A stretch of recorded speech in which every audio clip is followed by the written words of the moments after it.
Welcome to Friday Night Prime Time. Welcome to the Porsche iRacing Cup and welcome to Mount Panorama Bathurst. We have got qualifying underway. We'll be going racing in just a few minutes time on Friday Prime Time, the race that you, the iRacing community, voted for to be your race of the week. We start next.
Welcome to the mountain.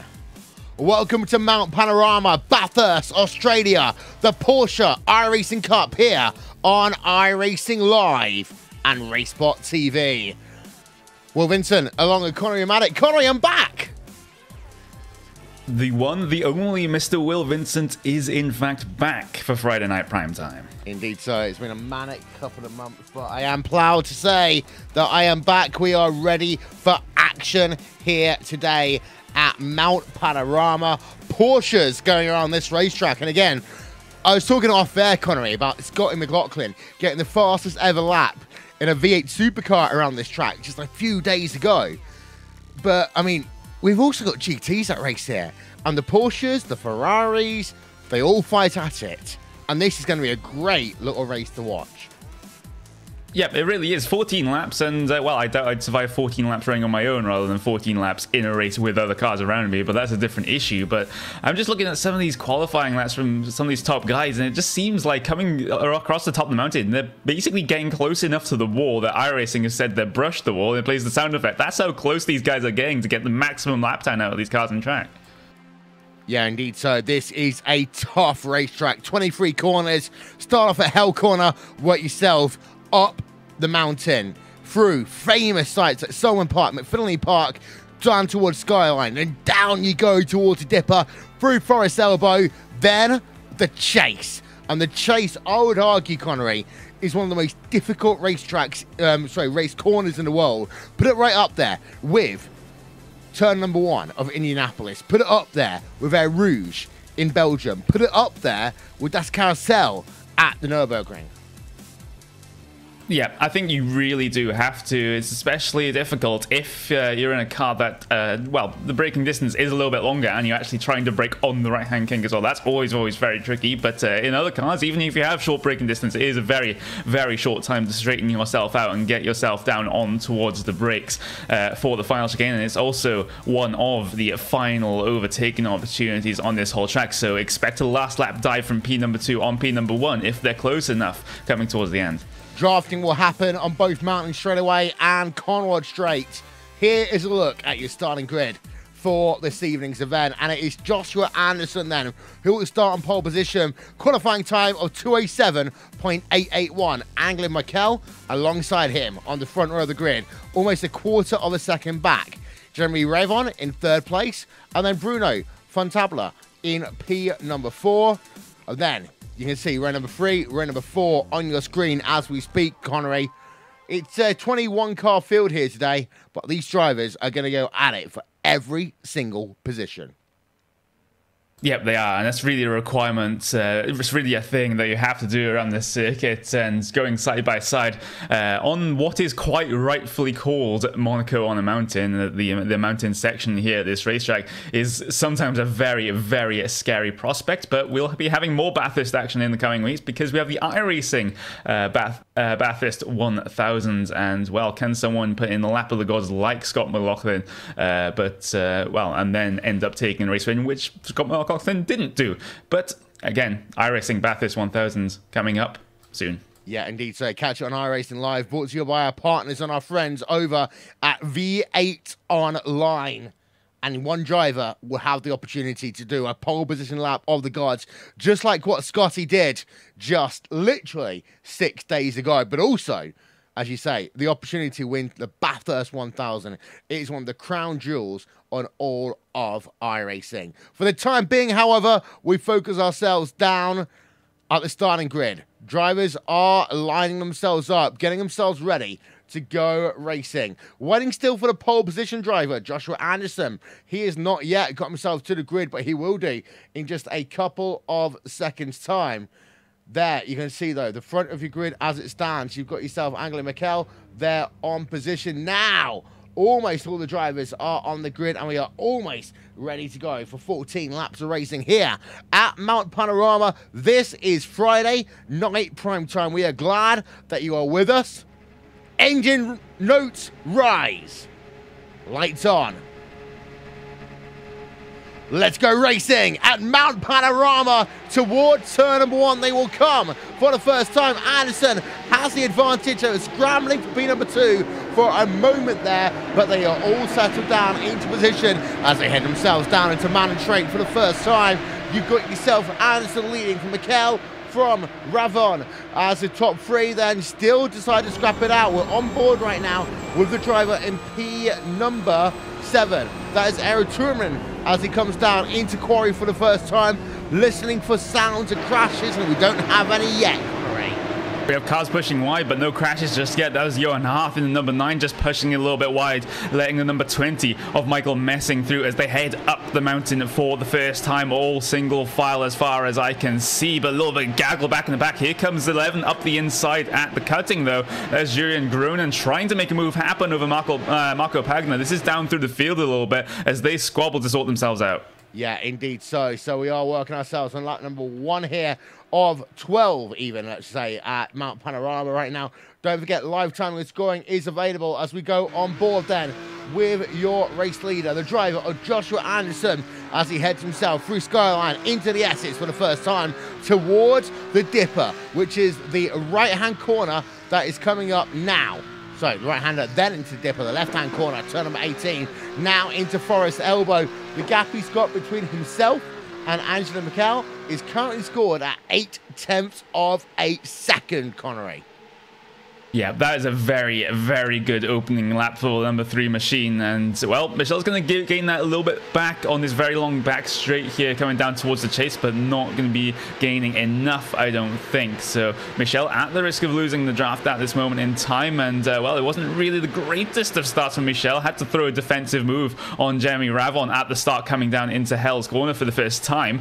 But right now, they've managed to close the gap over the past couple of corners, so it's not over yet for Michel to to go and look for the race win right now, as this seems like he's a little bit faster, at least in the corners. But, well, maybe a little bit of a lower downforce setup on that number 3 machine at the front, just keeping it very, very quick in a straight line, side by side into turn number 1, 7 and 6. This is Kondrashov versus Tumanen, and Tumanen will get the run off the corner. Driver's left-hand side it has to be for the Finnish driver. Indeed. So then, so there is what we're looking at. We have just lost our timing and scoring graphic, so we do apologize for that one. But the car you're looking at then on the inside is that number 7 machine. He is trying to find a way past. Round the outside he will go. He gets a position then down on the exit of Quarry in towards the cutting. They come right now. Got to go single file there. And all of a sudden, Tumanen is ahead of the driver of Mark Matten, but he's still behind the driver of Vitali Koshinov. That's what I've been talking about. Whoa, big wreck up front. Oh, yeah. Number 2. That is the number 2 machine. You can see it there. That is Bruno Fontabula, and he is going to be out of this event. Replay up for you right now. Oh, and there was a car behind that got himself involved in that one. It was a single car incident initially for the number 2, just taking a bit too much of the apex, misjudging the apex, hitting that inside concrete wall, and then just collecting Morten Roska in the number 8. He goes tumbling and tumbling and tumbling. No one else involved, I don't think, but that was a scary incident. Yeah, let's ride this one on board then with Morten Roska and just see what happens. Curve into the wall, upside down goes Morten, and that is him out of this motor race as well. 2 drivers out. You got yourself Ronka, you got yourself Fontana, both out of the motor race as it stands right now. And Connery, we were joking about this off air as well, the fact that, you know, this racetrack, surviving laps alone is an important thing. Doing that with traffic around you, it's a hard one. It's one of the most difficult racing circuits in the whole of motorsports. It's right up there with Monaco, and well, there's absolutely no room for error. Those barriers come up on you very, very quickly, and if you misjudge the corner by a centimeter, half a centimeter, with how close these guys are running to the wall, that could mean race-ending incident. On board then with Angelo Mikel. He has actually gained a couple of tenths of a second. The gap between these 2 drivers is currently scored as 6 tenths of a second through Mountain Straight towards Quarry, turn number 2 on the racetrack. Behind, however, we've also got ourselves Michael Messing battling out with the driver of Half right now. Let's go on board with the driver of Michael Messing as he's involved in that battle right now. Jonas Half, a lot of French drivers in this race today. That's an interesting one, Connery. The French club seems to have come out trying to take over Mount Panorama. Yeah, and if I'm looking at this correctly, the French vast outnumber the amount of, well, the Australians and New Zealanders that are currently out there on track. Of course, it's not entirely the correct time zone for the Australians to be competing in this, but it's nice to see the kind of a return of French sim racing. We've been seeing that over the past couple of months, and it's fantastic to see. Yeah, the likes of Dennis Garisi, for example, and his team over at Vortex Sim Racing, a big part of the iRacing stable in 2017. Just having a look down through the field, you've got a nice little scrap going on.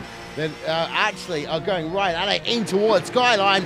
There is the driver, and he's ahead now of Andrew Brown versus Marco Pagna. They've been going at it for the last couple of corners. Replay coming up for you. Let's see if we can see anything along here, because these 2 were going at it on the run down in towards Skyline. I think that the driver of Pagna just lost his way down at McFinley Park. Yep, just drifted a little bit wide on the apex, and well, Andreas Brown just slipped his way through on the exit of McPhillamy Park, and I don't think Pagna was really going to fight that one all that much. He's going to head side by side now with another driver. That's Steve Clays, and number 16 just heading his way by, so not a great lap so far, you have to say, for the number 19. Let's hope he can recover and get those positions back. Doesn't get the draft, the straightaway speed as they come down into the chase either. He's nursing damage. Yeah, he has got some damage. And actually, I wouldn't be surprised maybe to see him come on towards pit road if that gets any worse. And indeed, it's exactly what he does, Connery, there. Down in P number 15, get a fresh car, preserve your safety rating, and carry on. Don't get the 1X that you just did going over grass. Yeah, exactly, and that's exactly what he's doing now, because there's extensive damage to that right front wheel arch, right front bumper, right front light as well. So I wouldn't be surprised if that's actually required repairs in terms of the iRacing system. So they'll be showing him a meatball flag saying you have to come in, otherwise you'll be disqualified if you don't come in the next 3 laps. But it's just a duo battling at the front right now. Is Joshua Anderson, Angelo Michel, and then it's going to be quite a gap of around about 2.5 seconds to Ravon, and he's basically in no man's land right now. Interesting to note that Michel is keeping that gap to Anderson right now. The gap is 0.7 of a second. You can see him right there. Through this part of the racetrack, of course, you are going to be single file, but let's listen in down the hill.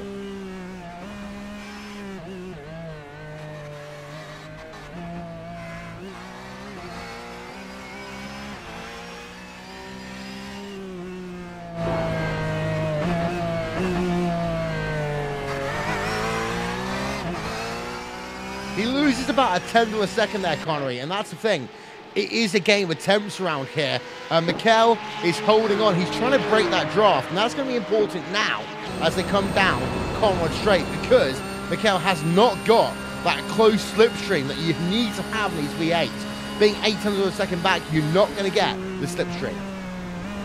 No, you're not. And you just have to look at the lap times that last time by as well, because 2:08.5 for Joshua Anderson and a 2:08.7 for Angelo Michel. There's a 0.2 of a second deficit that Michel is having to work with right now. I think that's going to close up a little bit perhaps as they head their way across the line here. It's going to be a 2:08.5 for Michel. That's much better, but it's still Joshua Anderson still going that little bit faster, dipping into 2:08.4s. So this is a game of cat and mouse right here, Will.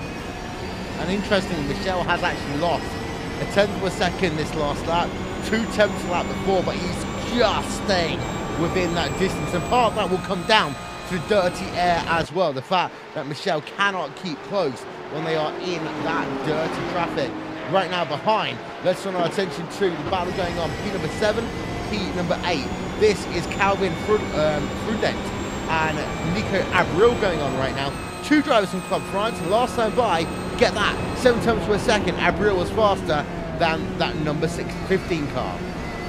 Yep, Abril really closing in, but does he want to make an overtaking opportunity of it coming up the mountain? It's not usually something you'd see when you're in the first part towards the middle of the race. Usually it's a last lap desperate attempt to try and get yourself past unless your competitor makes a mistake. So they're just going to head their way single file coming up through turn number 6, turn number 7, turn number 8 up in towards Solomon Park right now. You just noticed that Abril is just drifting behind a little bit, slaps the wall on the outside line, and wow, that could have been much, much worse.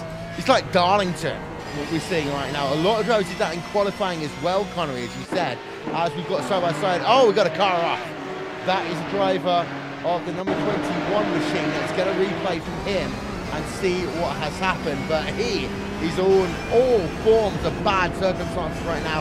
Is Bruno Agri in the number 21 machine, was in 13th place right now, and just smacks the Etihad sign.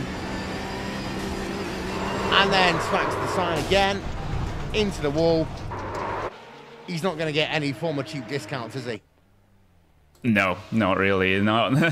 And, well, those are the same... well, one of those was the same walls that his teammate ahead of him, Nico Abril, hit. And then he also collects Nick Madsen as well. And Madsen, you have to say, well, he was kind of an innocent bystander in that one. Didn't really expect the car in front of him to come across in front of his nose. Luckily, he doesn't have too much damage as a result.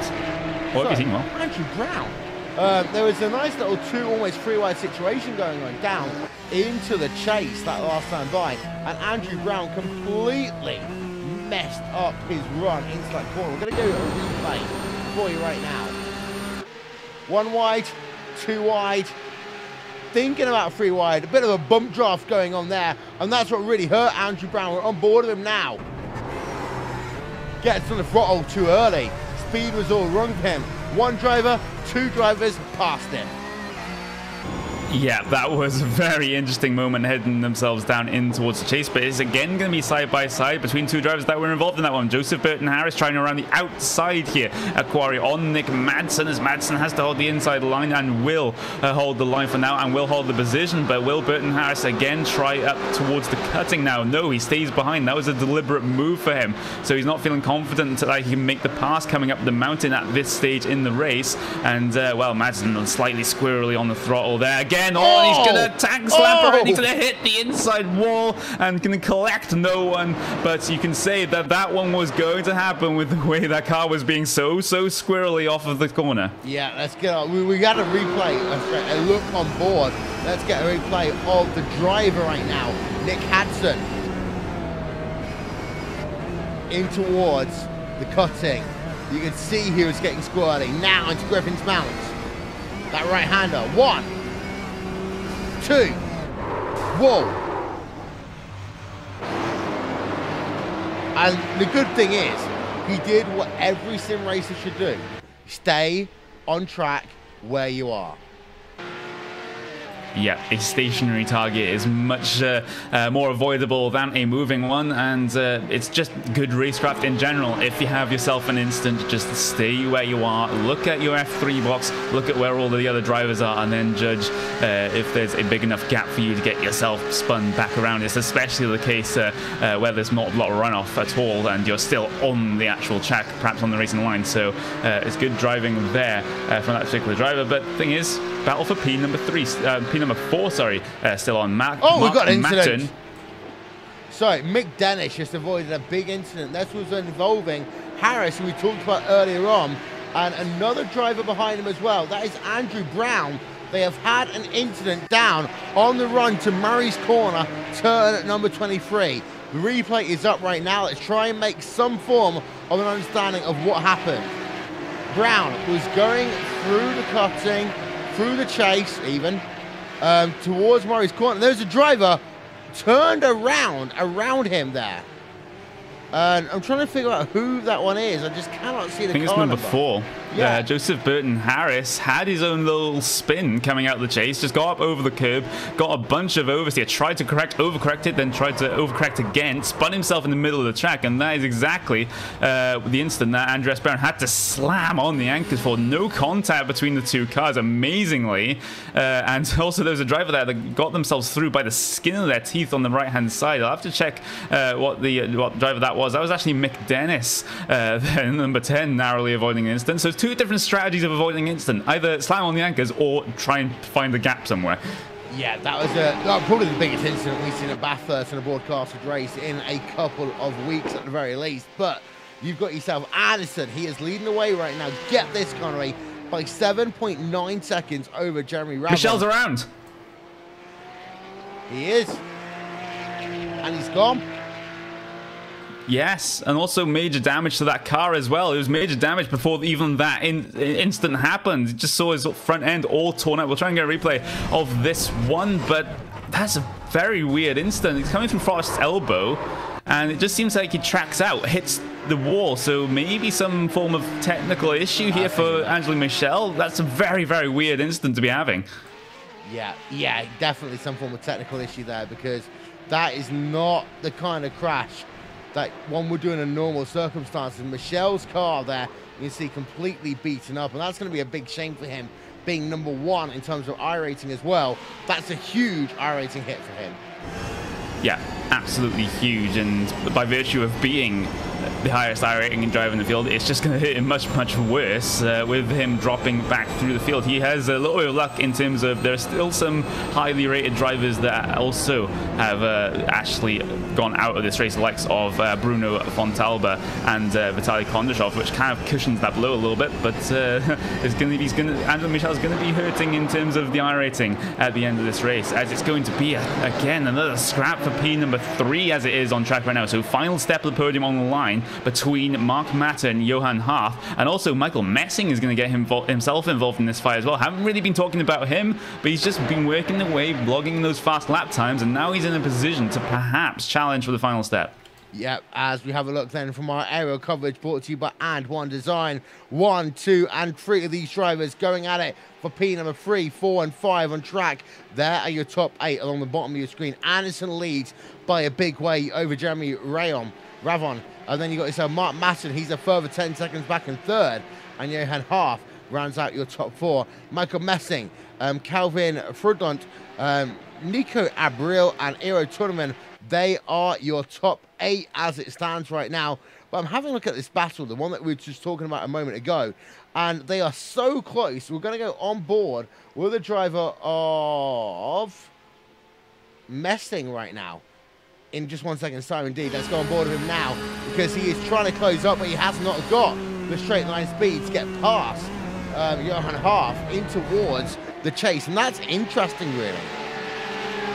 Yeah, very interesting indeed, but there could have been a little half opportunity there, and it may still be on coming down in towards the final opportunity. Michael Messing deciding to stay behind for now. Half had a little bit of a left front lockup coming down into the chase that just ruined his momentum a little bit coming through there, and just means that Michael Messing is just that little bit closer, heading through turn number 1 of hell now.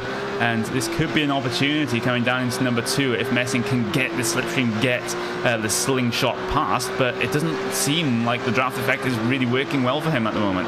It's not. As you can see there, he's gained only about half a tenth of a second. He's not been able to do anything at all. Behind, you've got another battle going on. This one is between the number 15 and 22 car on board with that number 22 machine right now. That is Nico Abril as they head themselves through the quarry towards the cutting. Again, though, Abril could not make any form of an impact on that 15 car. No, he really can't. And even though, well, they're all running almost identical lap times, very good traction off the corner, though, for the number 22 coming out of the cutting. But this isn't really an overtaking opportunity where you can capitalize on that sort of thing. So that must be very frustrating for Abril as it stands right now as they head towards the top of the mountain, heading towards the entry to McPhillamy Park. And there's still no opportunity for the 22 to use. You have to feel that he's the faster car at the moment. There's just no gap appearing at all heading in towards the sky line, and there's probably going to be no gap in, all the way until the chase now. Yep, so we go back on board then as they head themselves through this section of corners. We're on board Nico Abril. The gap is 5 tenths of a second. The gap ahead, by the way, between Half and Messing is exactly the same as we head ourselves out of the dipper towards Forest Elbow, towards the chase. And for Abril, again, the draft is not helping him. No, and I think you may have to consider that there is a little bit of damage to the right front of that Porsche. The wheel is slightly exposed, so that could be making the difference right now in terms of straight line speed because of the extra drag that damage is causing. And well, you have to think if he didn't have that damage, maybe he'd already be passed by now. But as it is right now, it's going to be 3 laps to go for him to do anything. Indeed so. As here is Anderson, he is leading the way. We've not talked about Anderson much, of course. He is a blue stripe driver. We haven't got any World Championship drivers in this event here today, but we have seen Anderson so many times before on a RaceSpot race day.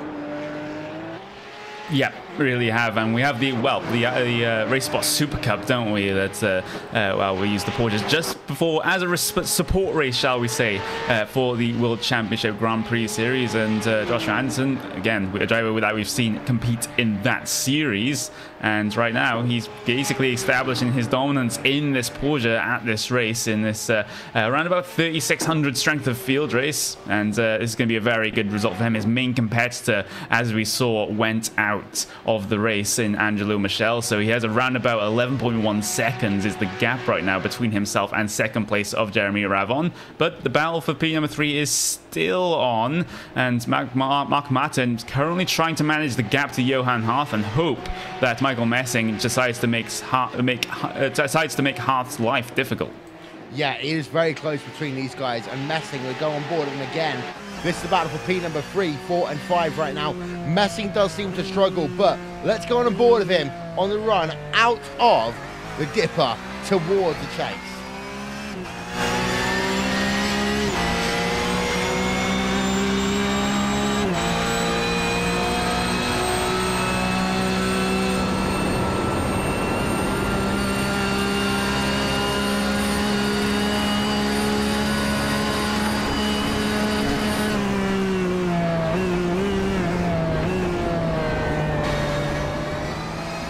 no change in position again.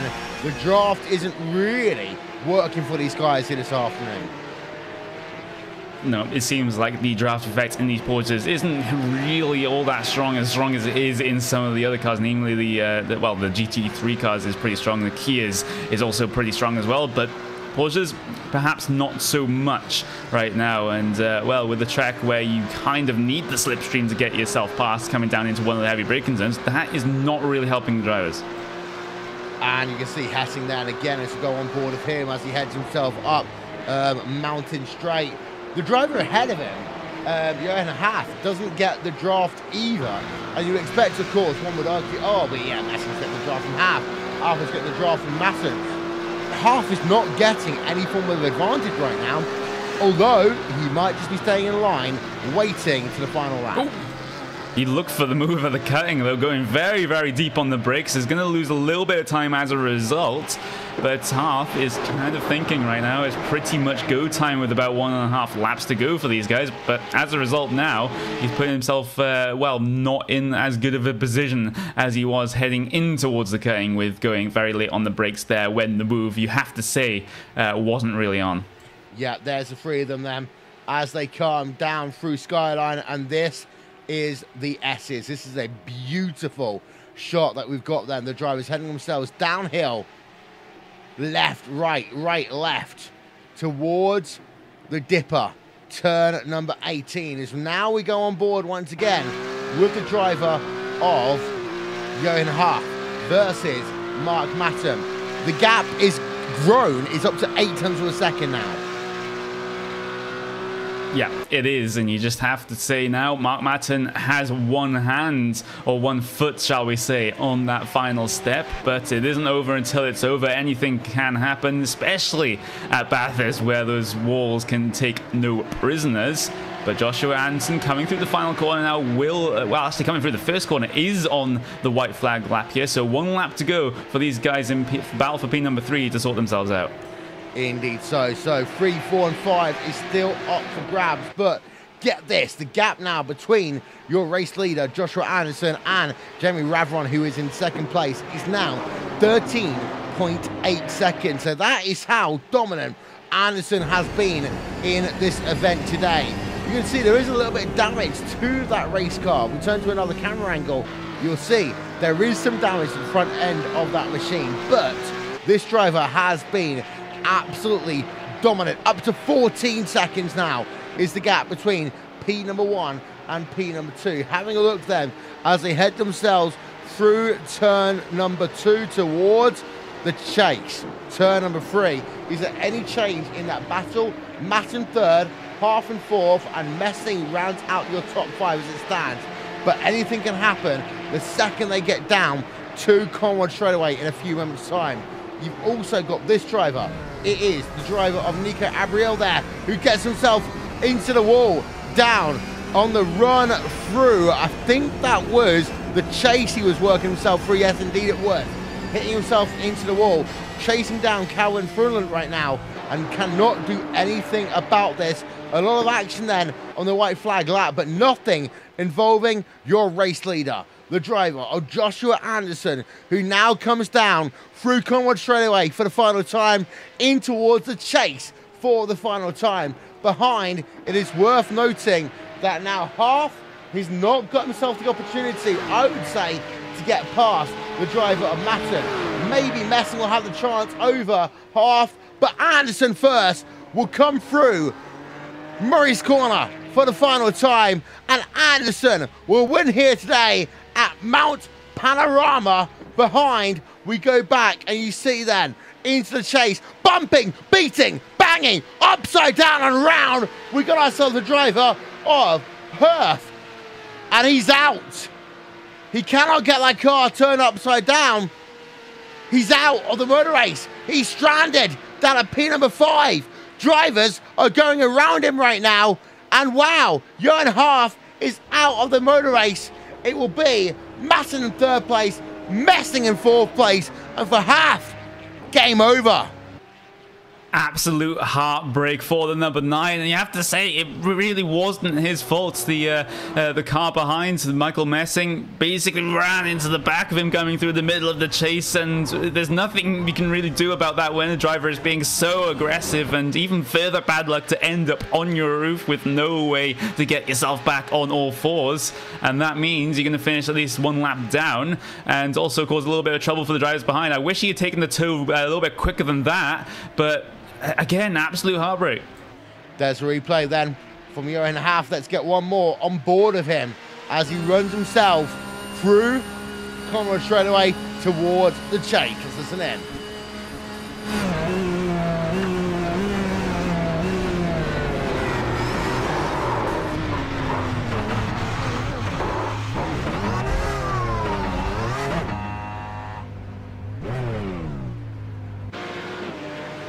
That's what it's like to be 90 degrees perpendicular to the racetrack. But Joshua Anderson wins here today at Mount Panorama. You will call that dominant, Connery. Yep, 15.4 seconds was the gap at the end. Absolute dominance for Joshua Anderson.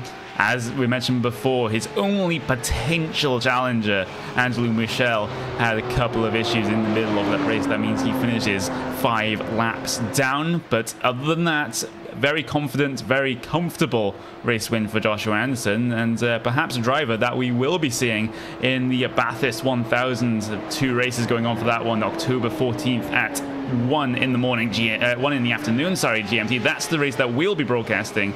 And then on Sunday, October 15th, in 1 in the morning, that will be broadcast by V8 Online. Indeed, so there's a look then at your final race results from Mount Panorama.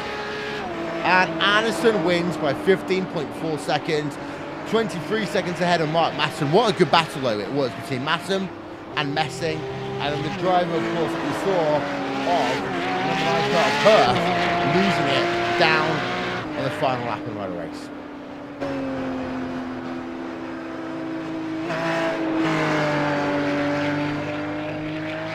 There's a look at the final part of your results then. P number 11 through P number 20. 13 drivers finished this race here today. Steve Clay's down in the 13th position.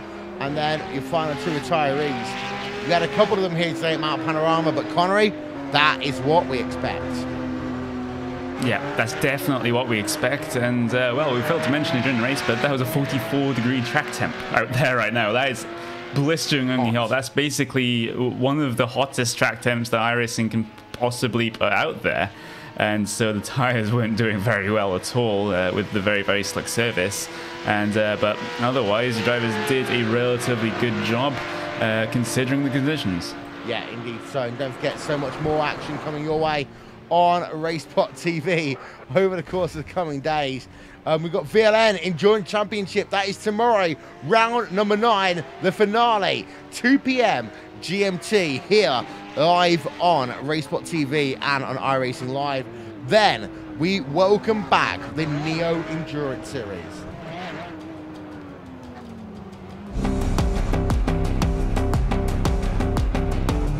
And while Connery, the Neo Endurance Series, we know, we love it. It is one of the best team racing championships in all the sim racing. They start with the 6 hours of Sebring.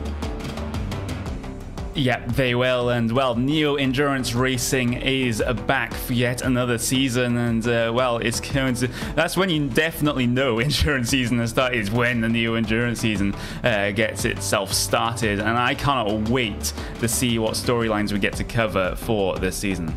Yeah, indeed. So we've also got an emotional thing going on. It's the final round of the Classic IndyCar Series at Las Vegas Motor Speedway. 1 day removed from the 6th anniversary of Dan Wheldon's death. The Classic IndyCar Series, however, will go and will do a full race distance on the 15th of October, this Sunday at 6 p.m. GMT. And while Connery, I'm broadcasting this one, the first race I ever broadcast was a memorial to Dan Wheldon. Going back to Las Vegas always has the emotions, but the show must go on. Yeah, exactly, and there's nothing more that Dan would have wanted than just for us to just keep racing, keep broadcasting, and that's exactly what we're going to see at Vegas in the Classic IndyCar Series, so definitely tune in for it. Then Sunday night continues with the Skip Barber 2K World Cup. Move back by 15 minutes to 8:15 p.m. GMT. They are at Suzuka. And we've seen, of course, Suzuka for World's Fastest Gamer for the iRacing World Championship Grand Prix Series. But the Skippies run over everyone when it comes down to Suzuka in that car. Yeah, Suzuka is very, very interesting in the Skippies in that you have long drafting sections, but you have those tight sections as well for drivers to be able to catch up that draft deficit, which you don't get at a lot of tracks in the Skip Barber car. So Suzuka's always fun for that one. And again, it's going to be round number 10. And well, Jake Sperry will be joining you for that one. And well, it's just going to finish off what is a very, very good week for us here at RaceSpotTV. Yep, and then just to add one more thing, you've got Monday Night Skippies in support of Calm Zone, and that'll be Monday night. May you be involved in Monday Night Skippies, Connery? Sorry? You, Rachel Whiteford, Linus Bromstrom? Yes. Go on, tell us about Monday Night Skippies. Well, this season has been very, very interesting indeed, because we've basically been having full grids for pretty much every race. There was even a huge grid of VIR a couple of weeks back as well, which you don't usually get to say, but Monday Night Skippies with fantastic participation, better than it ever has been. The racing is very, very good as well, with the likes of Mark Mercer being back for pretty much every race. That makes a race exciting when Mark Mercer's in it. But yeah, fantastic fighting all throughout the field, as we come to expect from Monday Night Skippies, and definitely join us for it. And of course, we have supported the Calm Zone for the last couple of months. We will continue to do so over the course of this year.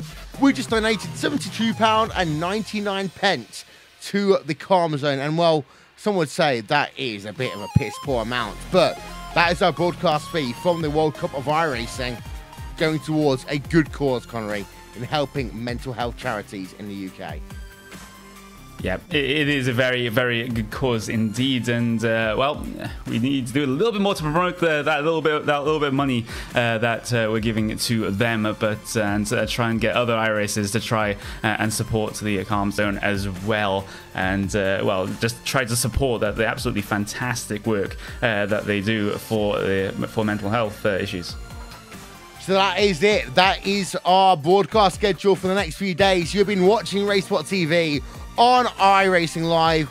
This has been Prime Time. The Porsche iRacing Cup at Mount Panorama. We have a winner.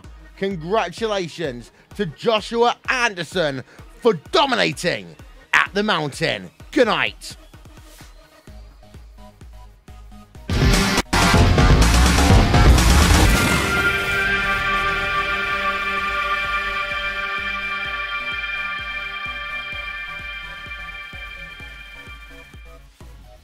That was easy and boring.